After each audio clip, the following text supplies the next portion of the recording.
In this video, I discuss exactly what Bitcoin is. So what is Bitcoin? What's its use right now? Should you invest in Bitcoin? And I try and cover this in plain English in as short a time as possible. Hello everyone, it's Sajad. I hope you're keeping well. So as promised, I will be doing a series of Bitcoin videos, but the first most important one, before we even consider should we invest, what's going on in terms of the technical analysis, is you need to know what you're investing in.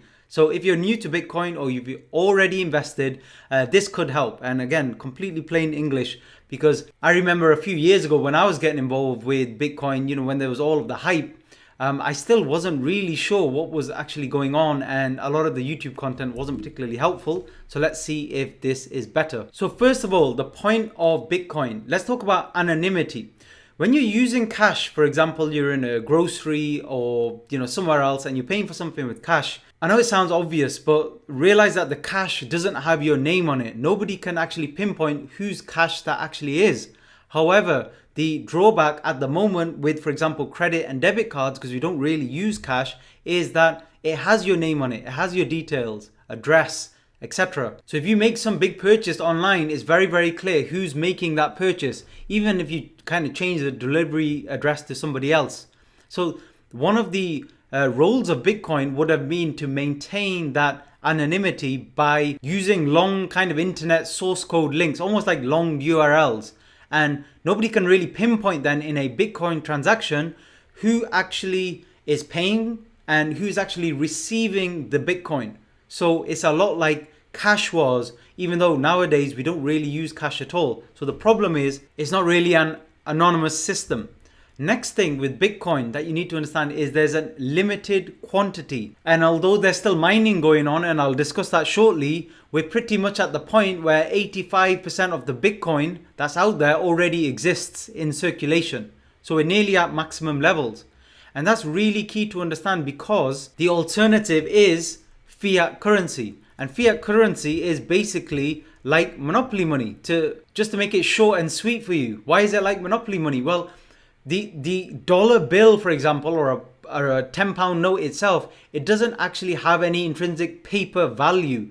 The value all comes from what we believe, which is at the moment that we all trust that these dollar bills or pound notes will buy us something and will be a money exchange. Now, whether that changes in future, that's something we'll be discussing in this series of videos. So previously, for example, when they printed a dollar bill, they would be promising you a dollar, but you could always exchange that dollar for a certain amount of gold. That's not the case anymore. So that what's happening right now, as you probably noticed, is we're printing more and more money. And that's what you can do in a fiat currency. But in Bitcoin, you can't just print or create more and more Bitcoin.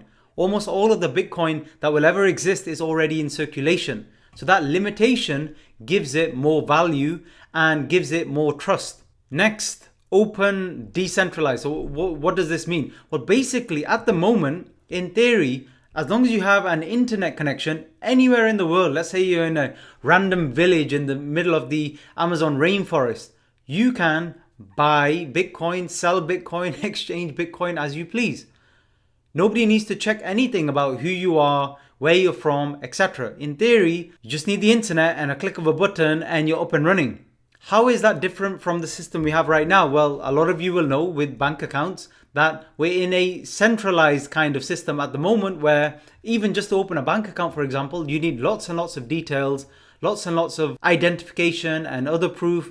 And then even then, the bank is in control. They can take your money and do as they like with it, and they will also keep a log of all of your transactions. It's all there printed. Clearly, your bank knows what you've been spending your money on. Next, security, and the flip side we'll discuss as well. And before I discuss this, if you're enjoying the video, please click the like button and comment below. Is it making sense to you? Have I delivered in my promise to explain it in plain English? So the way it works with Bitcoin is, let's say you're making a transaction to a friend. So you click a few buttons and then Bitcoin is sent to your friend. Well, when that transaction actually occurs, one thing that's necessary is to make sure you're not using Bitcoin that you had already spent. So it's known as kind of like double spend.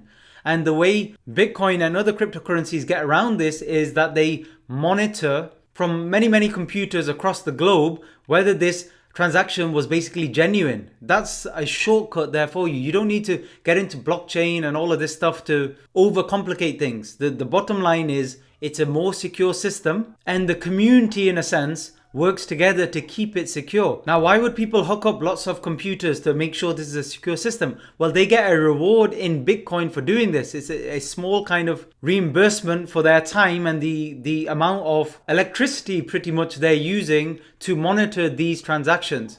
And this all goes back to the concept of control. With Bitcoin, you have full control over what's going on with your spending, and your money remains anonymous, remains secure. And you don't get horrible scenarios like this. So this is what is a bail-in. So basically, if you never heard of this before, this is you depositing your money in a bank, and eventually if the bank is either struggling or taking risky speculative kind of investments with your money, they could end up losing it all. And if they don't get bailed out by the government, they're going to take your money, and that's the bail-in. That money is going to be used to pay off whatever debt the bank gets into. Now, I know that sounds crazy, but just research on Google bail-ins and you'll see that in some countries this has actually happened already. So that's it with Bitcoin and cryptocurrency. It's an alternative to the system of currency we have at the moment. Now, this is a part 1 video. In part 2, I'm going to cover, would you actually invest in Bitcoin? And I'm going to discuss with you the most important reasons why people have been doing that, and why I believe everything's lined up now for a potentially huge move in the price of Bitcoin. So thanks for listening, and I'll share part 2 with you very soon.